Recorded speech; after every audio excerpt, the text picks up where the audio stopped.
লিখেছেন গোপাল দাস, সিঙ্গুর জলাঘাটা, হুগলি থেকে। লিখেছেন একটা কবিতা, নাম নিজেকে ভেঙে গড়ো। গোপাল দাস। সময়ের সাথে জীবন নদীতে যখন পলি পড়ে, জলের গতি থেমে যায় এমনি অনায়াসে। জলে থাকা যত জীব মরে যায় বদ্ধ পরিবেশে। হাজার স্বপ্ন চাপা পড়ে যায় সময়ের কাদা জলে। শত ব্যর্থতা যখন তাড়া করে বেড়ায় খুব একঘেয়েমি, তখন একটু প্রয়োজন শান্ত শীতল হাওয়া।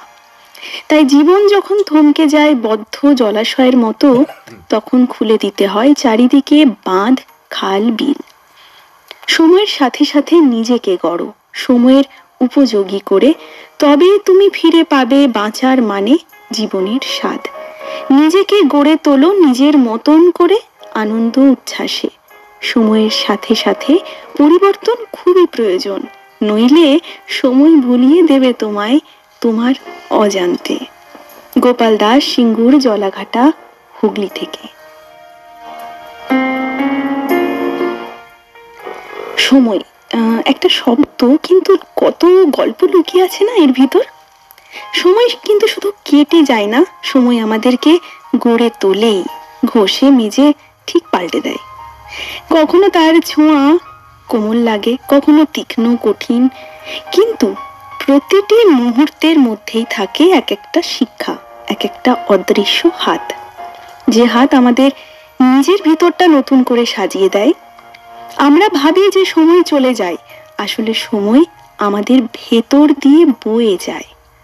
আমাদের হাসি, কান্না, ভুল, হারিয়ে ফেলা, আবার খুঁজে পাওয়া, সব কিছু মিলিয়ে আমাদের আজকের যে রূপটা তৈরি করে সময়।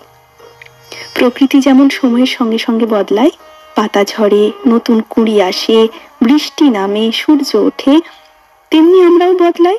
আমাদের চিন্তা বদলায়, আমাদের চাওয়া পাওয়া বদলায়। এটাই তো জীবনের সবচেয়ে সুন্দর দিক। আমরা থেমে থাকি না, আমরা বেড়ে উঠি। কখনো ধৈর্য শেখায়, কখনো একাকিত্বের মধ্যেও শান্তি খুঁজে পেতে শেখায়। আর এই সব কিছুর ভেতর দিয়ে আমরা বুঝতে শিখি, নিজের সঙ্গে সময় কাটানো মানে নিজের বৃদ্ধিটাকে, এই বেড়ে ওঠাটাকে অনুভব করা। যেখানে আছো হয়তো ঠিক সেখানেই থাকার কথা তোমার, কারণ এই মুহূর্তটাই তোমার বড় হওয়ার একটা ধাপ।